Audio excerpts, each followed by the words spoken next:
Assalamualaikum warahmatullahi wabarakatuh. Bahagia bisa menjumpai Anda kembali bersama sahabat Matematika Channel untuk melanjutkan pembahasan subtopik kita, yaitu hubungan dua buah sudut yang dibentuk oleh dua buah garis yang saling berpotongan. Untuk bagian pertama, hubungan dua sudut yang saling berpelurus sudah kita bahas pada episode sebelumnya. Untuk episode kali ini yang akan kita bahas adalah hubungan dua sudut yang saling berpenyiku. Tentu saja apa yang sudah kita bahas pada episode sebelumnya menjadi materi prasyarat yang sangat penting yang menjadi modal kita untuk melanjutkan pembahasan pada episode kali ini. Nah, maka dari itu mari kita siapkan pikiran, hati, dan diri untuk benar-benar hadir dan fokus mengikuti sajian dari sahabat matematika ini dengan seksama dan sepenuh hati. Dan selanjutnya Anda bisa berkesempatan untuk beramal soleh melalui channel ini dengan cara membagikan video ini kepada teman, sahabat, dan orang-orang yang membutuhkan. Insya Allah berbagi kebaikan walaupun mungkin tampak kecil menurut kita, tapi bisa jadi dia luar biasa bagi orang lain. Sebelum kita mengikuti sajian selengkapnya, jika Anda ingin mendukung perkembangan channel ini, sementara tombol subscribe Anda masih berwarna merah, silakan ditekan. Demikian juga tombol loncengnya agar Anda mendapatkan notifikasi dari sajian video kita yang terbaru.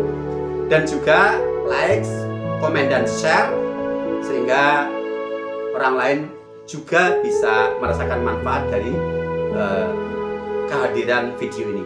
Jangan memandang remeh untuk berbagi kebaikan, sekalipun mungkin itu tampak sederhana dan kecil, karena bisa jadi dia luar biasa bagi orang lain dan mendatangkan banyak kebaikan untuk diri kita. Selengkapnya mari kita ikuti. Bismillahirrahmanirrahim. Materi pembelajaran garis dan sudut Matematika SMP kelas 7 semester genap. Dua sudut berpenyiku. Perhatikan, ini ada sebuah sudut siku-siku yang dibagi oleh sebuah garis menjadi dua buah sudut yang masing-masing kita beri nilai sudut alfa dan beta. Nah, dari gambar menunjukkan bahwa alfa ditambah beta 90 derajat, karena alfa dan beta ini diperoleh dari sebuah sudut siku-siku yang dibagi menjadi dua bagian. Bagian yang pertama diberi nilai alfa dan bagian yang kedua diberi nilai beta, sehingga alfa ditambah beta sama dengan 90 derajat. Nah, dua sudut yang jumlahnya 90 derajat seperti ini disebut dua sudut yang saling berpenyiku atau berkomplement. Sudut yang satu merupakan penyiku dari sudut yang lain. Artinya sudut beta adalah penyiku dari sudut alfa, sebaliknya sudut alfa merupakan penyiku dari sudut beta. Selengkapnya kita berikan contoh soal biar lebih mudah dipahami. Contoh 1. Perhatikan gambar. Jika besar sudut BAC adalah 2/3 dari sudut DAC, maka besar sudut BAC adalah titik. Penyelesaian. Perhatikan, sudut BAC adalah 2/3 dari sudut DAC. Artinya besar sudut BAC nilainya ditentukan oleh besar sudut DAC. Dengan kata lain, sudut DAC adalah sebagai patokan. Maka sudut DAC ini kita misalkan terlebih dahulu. Kita misalkan sudut DAC adalah X, sedangkan BAC 2/3 dari DAC, berarti sudut BAC 2/3 dari X atau 2/3 X derajat. Kemudian bahwa kedua sudut adalah saling berpenyiku, berarti jumlah kedua sudut adalah 90 derajat. Sudut DAC sama dengan X derajat kita substitusikan. Demikian juga sudut BAC 2/3 X derajat juga kita substitusikan. Sehingga kita dapatkan sebuah persamaan 2/3 X derajat ditambah X derajat sama dengan 90 derajat. Nah, persamaan yang memuat pecahan, kita hilangkan pecahannya. Dasarnya ini adalah penyelesaian persamaan linear satu variabel. Penyebutnya 3, maka semua suku kita kalikan 3 untuk menghilangkan unsur pecahan. 2/3 X derajat dikalikan 3 sama artinya 2/3 X derajat kita kalikan 3/1 adalah 2 X derajat. Kemudian X derajat kita kalikan 3 X derajat. 90 derajat kita kalikan 3, 270 derajat. 2 X derajat ditambah 3 X derajat sama dengan 270 derajat. 2 X derajat dan 3 X derajat sejenis. Kita sederhanakan, 5 X derajat sama dengan 270 derajat. X derajat adalah 270 derajat kita bagi 5, hasilnya 54 derajat. Nilai X sudah kita dapatkan 54 derajat. Pertanyaannya sudut BAC. BAC adalah 2/3 X derajat. X derajat sama dengan 54 derajat, kita substitusikan. Maka sudut BAC sama dengan 2/3 X derajat sama dengan 2/3 kali X-nya adalah 54 derajat. Hasilnya 36 derajat.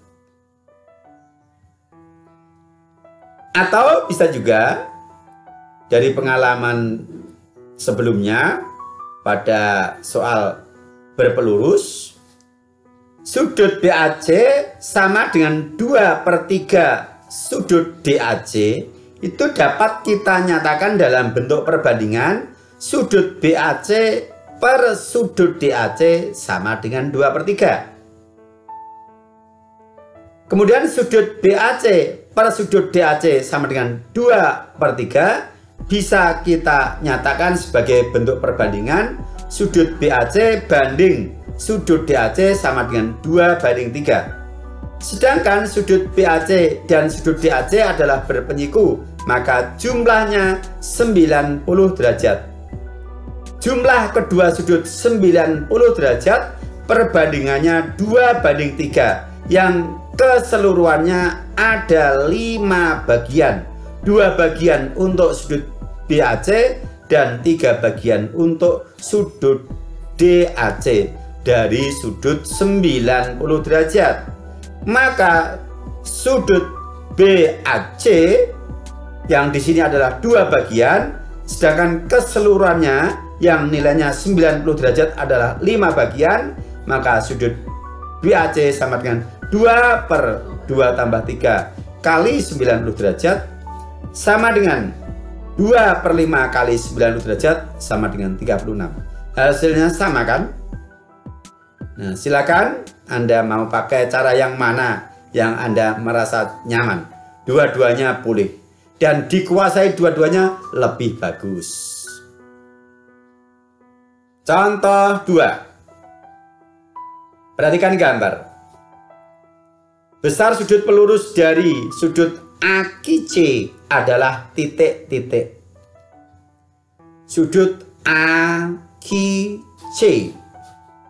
Penyelesaian. Perhatikan, ini sudut AQC yang kita beri tanda biru ini merupakan sudut AQC. Yang ditanyakan bukan sudut AQC tapi pelurus dari AQC. Untuk menghitung sudut AQC kita belum bisa karena di sini ada nilai X, berarti kita harus mencari nilai X terlebih dahulu. Untuk mencari nilai X kita harus menghubungkan sudut yang memuat X ini, sudut 6X plus 4 dengan sudut lain yang sudah diketahui. Yang sudah diketahui di sini adalah BQC dalam bentuk aljabar 5X plus 9 derajat. Setelah itu kita perhatikan apa hubungan sudut DQC dengan BQC. Hubungannya adalah saling berpenyiku. BQC dan DQC berpenyiku, berarti jumlahnya adalah 90 derajat. Kemudian nilai dari masing-masing sudut kita substitusikan. Suku-suku yang jenis kita sederhanakan. 6x ditambah 5x adalah 11x, 4 ditambah 9 adalah 13. 11x derajat plus 13 derajat sama dengan 90 derajat. 13 derajat pindah ke ruas kanan menjadi min, sehingga 11x derajat sama dengan 90 derajat dikurangi 13. X derajat adalah 77 derajat dibagi 11. X sama dengan 7 derajat. Nilai X sudah kita dapatkan. Yang ditanyakan adalah pelurus dari AQC. Cara yang pertama bisa kita cari terlebih dahulu sudut AQC. AQC perhatikan di sini. AQC dibentuk oleh AQD dan DQC. AQD adalah 90 derajat, DQC 6x plus 4 derajat.